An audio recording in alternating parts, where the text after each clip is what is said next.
Um, my name is Polymori, and I do a Nuzlocke comic called Hypoxia.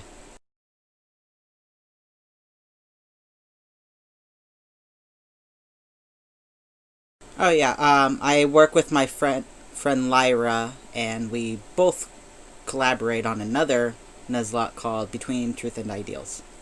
So, my second question is, what does nuzlocking mean to you?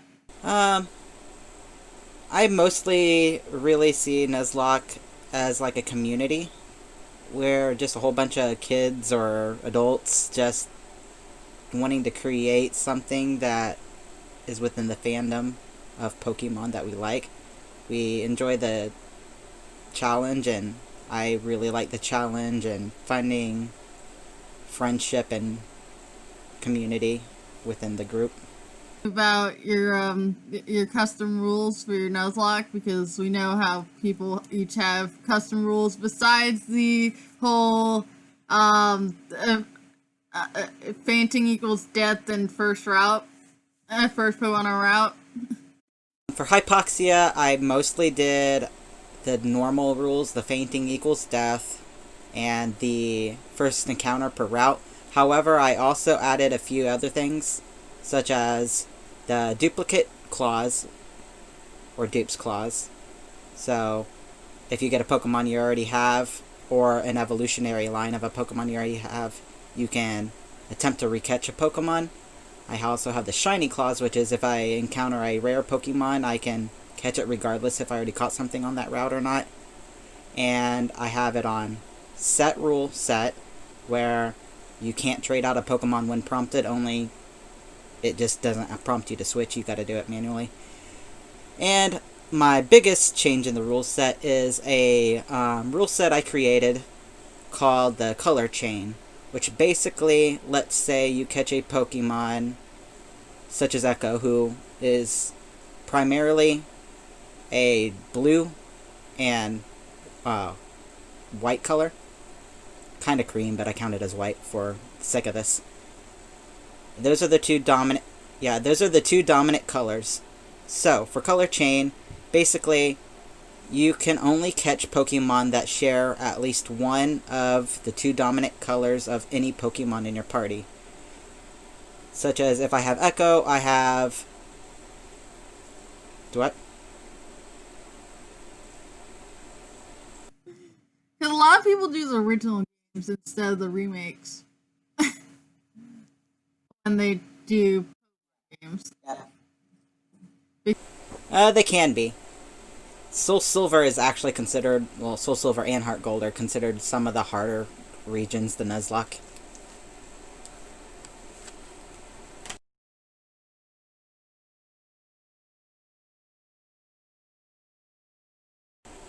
God, yeah, please. Please revamp Team Galactic to be actually cool. And stop babying us. I know it's a kid's game, but the major demographic are adults. Stop treating us like infants. Explain what a soul link is, because that's like one of the less common rule sets.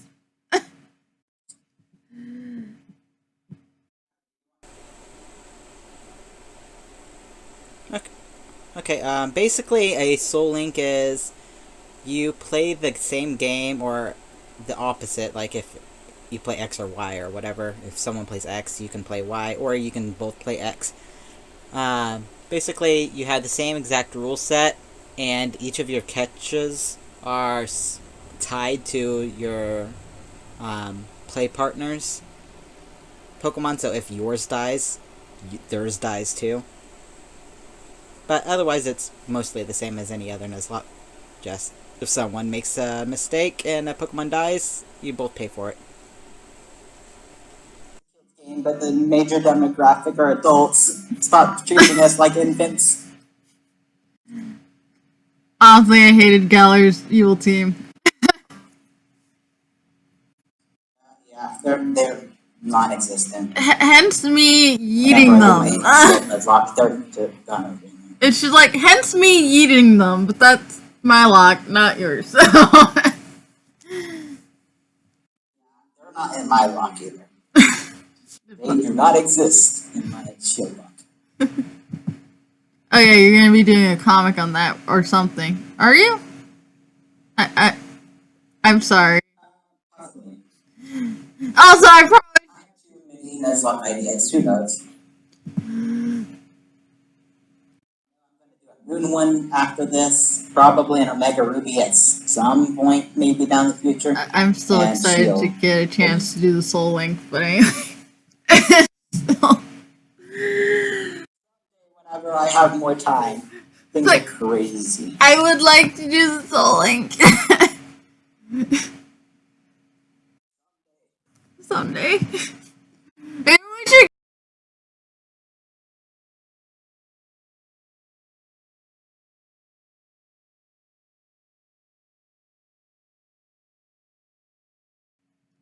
Okay. I was asking how Nuzlocke deaths affect you. I mean, stop. But anyway, like when they happen versus in comics.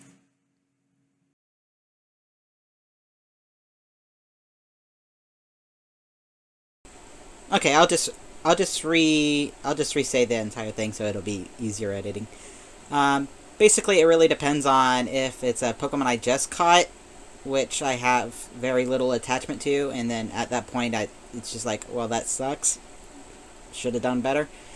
But if it's a Pokemon I've had on my team for a long time, like 10 plus levels, or even like a Pokemon that I've had for like 50, 60 levels, it hits really hard, and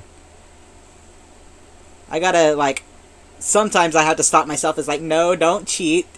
You, like, I always want to be like, okay, but what if I justify the death as this so that I don't actually have to count it? But it's like, no, they died, so I gotta actually box them, and I cry about it a bit because I get really attached to my little pixel pets. I have bullshit clause if it's actually bullshit. Yeah, I have bullshit clause when something actually is really bullshit, not actually a user error on my part. Like, bullshit clause for me is like in a different luck that I'm not gonna do a comic on, so I don't mind spoiling anything. I had I caught a Shinx at level 3.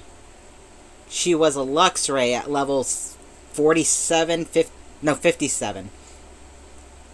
It was either 47 or 57, something around there. And she's an electric type. She's very fast.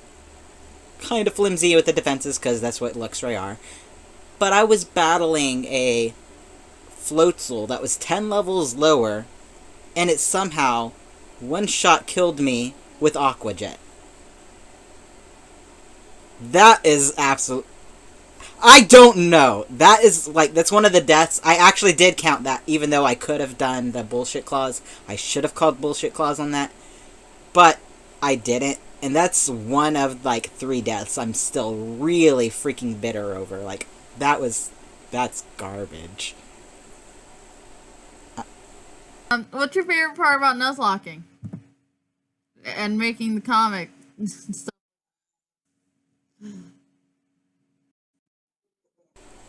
My favorite thing about Nuzlocking in general is the challenge and, I guess, the camaraderie and friends you make in the community. The part of doing the Nuzlocke comic itself is, I don't know, there's a lot. I like creating. I've always liked really creating characters and telling stories, and I love seeing the difference between what I can come up with and someone else can come up with basically the same exact game, just our different life experiences as people, and our different catches can drastically change the entire story. And I really like how different you can, like, find Nuzlockes that are based on the exact same game, and it's just really cool. Aw, thank you. I definitely try to make them a little bit more unique.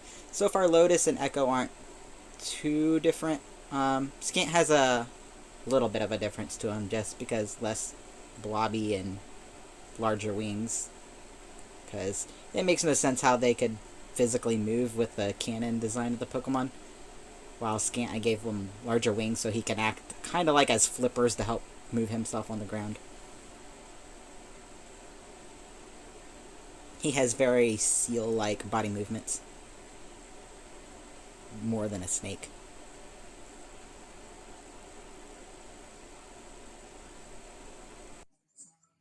Oh, this is versus shows. This is versus me who shows every mon.